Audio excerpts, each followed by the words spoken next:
Hickok 45 here. You're looking at a piece of steel and wood, which some of us really like, and many of you. And it happens to be the Smith & Wesson 617 mountain gun. Got my hands on one. It is mine. I knew I would want one of these because I just like the mountain gun concept, as you know, because I have a couple already. I have an older 625, I guess, 45 Colt. Then you've seen that probably in videos. And I have the 686, the new Lipsey's Smith & Wesson mountain gun. And the 22 appeals to me because it's a little lighter weight than the regular 617, which I have had for a while. And for other reasons, like no key lock, and it's got a lighter barrel. And so I just felt like, as I think I told you all on a Sunday morning when I shot this thing, that this would replace my other, probably this 617. We sell it, trade it, donate it, bury it in the backyard, do something maybe. And this will be my 22 revolver, my favorite, I hope. Okay? So I'm going to load up and shoot it, and I'm going to thank the people that helped us. Before we start, I wanted you to know we've had a few. I haven't shot it a lot, but I've had some of you have seen it, some double action misfires. And so I cleaned the heck out of this thing. I mean, for the first time, really, totally. I mean, it seemed clean to me when I got it, but I soaked it and cleaned it. So it is very, very clean. And so that's part of the reason I wanted to shoot it again, and we'll just go ahead and do a video with it. I wanted to test it again, so I'll know whether or not I need to send it back to Smith & Wesson or hit it with a hammer. I don't know. So anyway, I'm going to load it with some good CCI mini mags. I try to shoot the best or really good 22 ammo when I'm shooting 22, because a lot of semi-automatics especially give you trouble and that kind of thing, and sometimes it doesn't matter. But it's just nice to have ammo you're not going to have problems with, generally speaking. So appreciate the people that help us. You have Silencer Central and those great Banish suppressors you see around here all the time. Davidson's Gallery of Guns. We get a guaranteed lifetime replacement policy on firearms you purchase. So be sure you sign up for their Great Guns giveaway while you're there at their site. And then also the Sonoran Desert Institute, sdi.edu. Do some good distance learning and drone technology, firearms technology, all kinds of things. You can even get on the road to becoming a gunsmith like me, right? Appreciate Alabama Holster as well. Great company, lots of concealment holsters that I love. Alabama Holster. Now, those all go in just great. Everything is clean. I don't feel any issues there. So I'm going to shoot a double action. I wanted to do that while it's clean. And I mean, it's never been really dirty that I could tell. All right, so good ammo and a clean gun. And I like that thing. I like the sight. It's got that gold tip. It's actually brass. And it's got a contoured barrel, as you can see. So it's a little bit lighter than the other one. So let's fire some double action and see how it does. We may have to go to single action.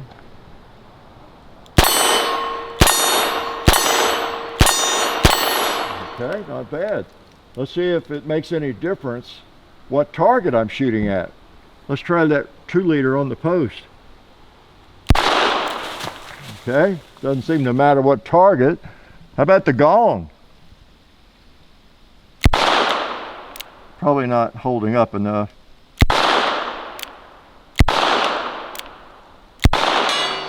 There we go. Do I have any left? Cowboy, if I do, it's for you. Okay, that was it. So all 10 fired. Good. All 10 fired the first time I got it out of the box too. So we'll just see how it does. But yeah, these are nice. It appealed to me. I'm kind of familiar with the mountain guns and have a couple. And I didn't rush to it. I thought about it a while and well, I'd like having one really, as far as a target 22 revolver, really, and I like the 617 so much. And I just knew, because of the way the barrel is contoured and it's a little lighter weight, it doesn't have the full lug and it's just a little bit lighter. No key lock. That's huge with me, as you know. That's huge. This is a really nice gun, but that key lock hole is just so ugly. And I just, yeah, and that's probably the main reason. I just wanted to get away from that if I could. And that's terrible. So that's why I bought it. And it's got the Tyler Gun Works bear hug grips on it. Those are purdy. Now in a harder kicking firearm, I get a little bit of a recoil issue against my knuckle. And I took them off my 686 and put some different grips on it, but this I may just leave on here. It's a big old gun anyway. I put boot grips on my 686 mountain gun, and I like those. They feel great. They're just Hogue rubber grips or something. They feel so good, and these feel fine. And again, it's not a concealed carry firearm, so it doesn't really matter. So let's load it up and try her again. So you can see, those who are new to firearms, a lot of us that are traditionalists, we just hate that key lock because it's so useless anyway. And you know, so it's great that Smith & Wesson is making revolvers without it now. You know, the new key lock series, no key lock series you've been seeing around here, the Model 10, Model 36, Model 19 Classics. They're getting that key lock out of those things. And that's very, very, very nice. And of course, this mountain gun series, same deal. So I'll shoot this a while and make sure. I'm such a scientist. Like I say, when I pulled it out of the box the first time, loaded it fired all 10 times double action. And then after that, I started having some misfires. So I'm not sure what that's about exactly. Too light a main screen, of course, is one obvious answer. Let's shoot this target. Yeah, and it does shoot single action. Let's cock it. Try the gong again. I think I figured out where to hold.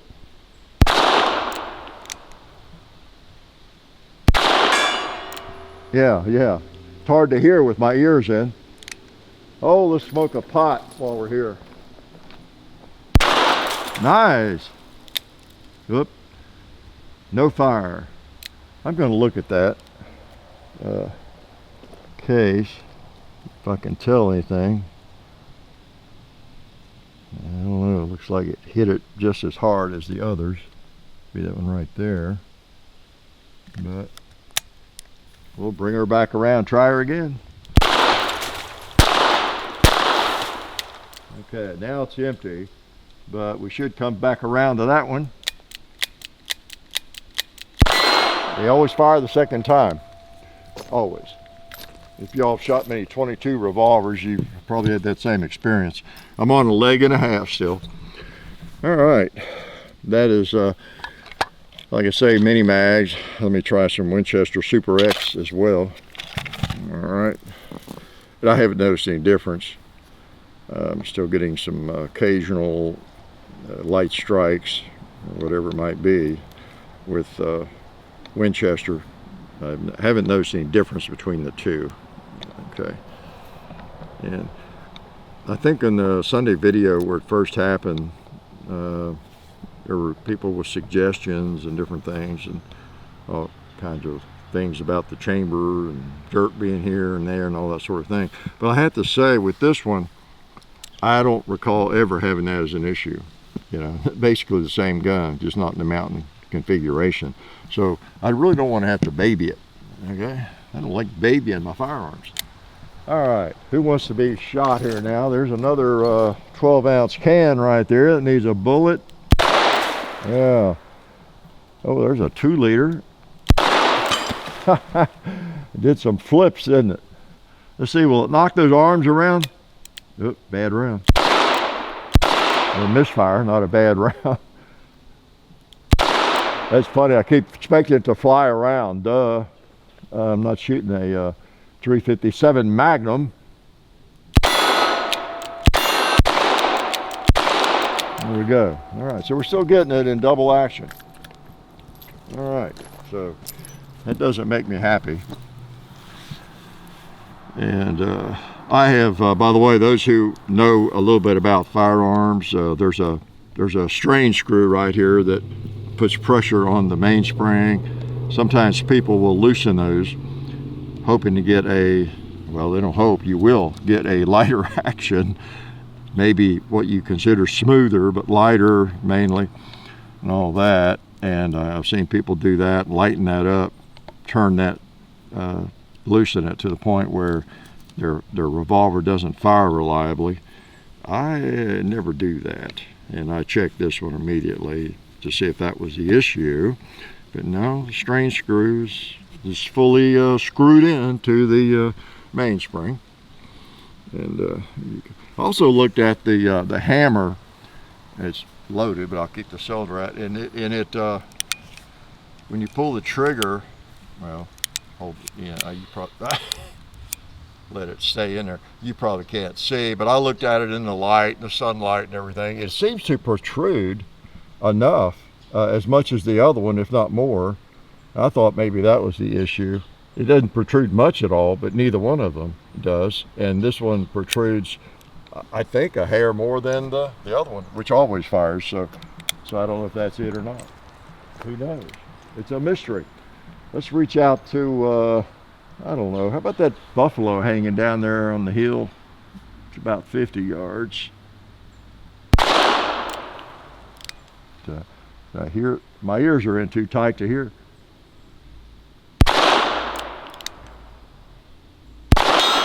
There we go. I ain't that time. Up to the gong.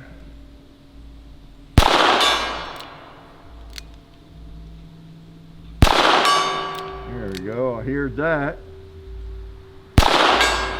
Nice. How about this 2-liter right in front of me, looking at my face? Yeah. Okay. So most of the time it fires in double action, but as you see, sometimes it doesn't. So other than that, I really like the firearm, and hopefully I can get it working 100%. You notice these have they've got a lockup right here, and then in the rear, they're not a triple lock. They don't lock up in 3 points. They've changed that to where the end of the ejector rod is just sort of there.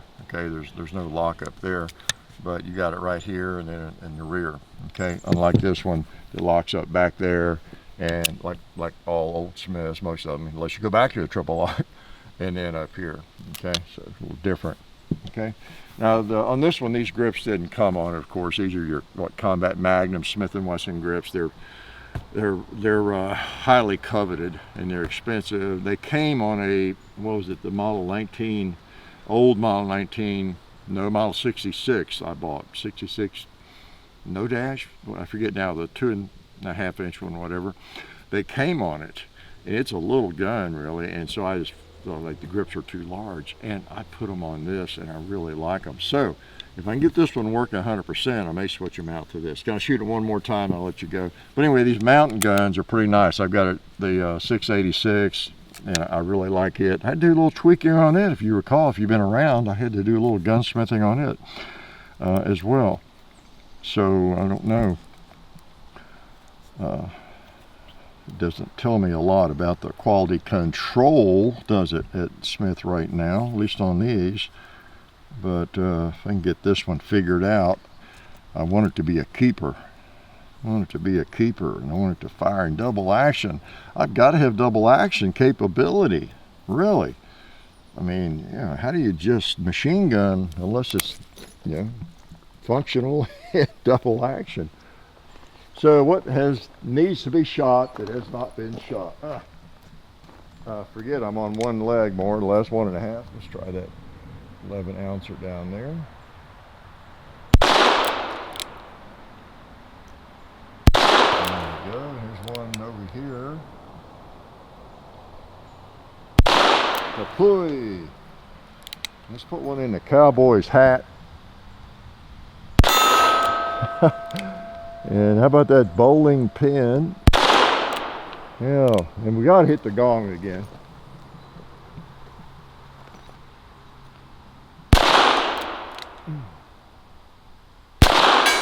There we go, heard that. Heard that bullet hit. Heard that bullet hit.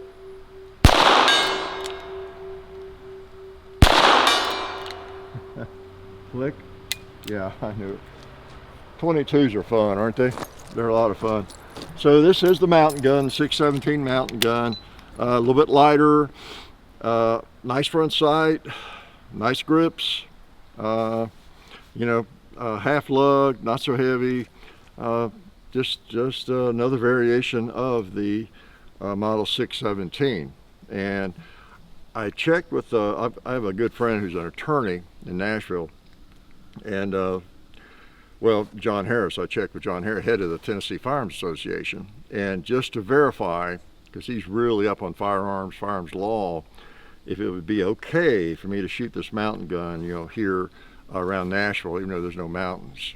So I take it on good authority, I'm shooting legally.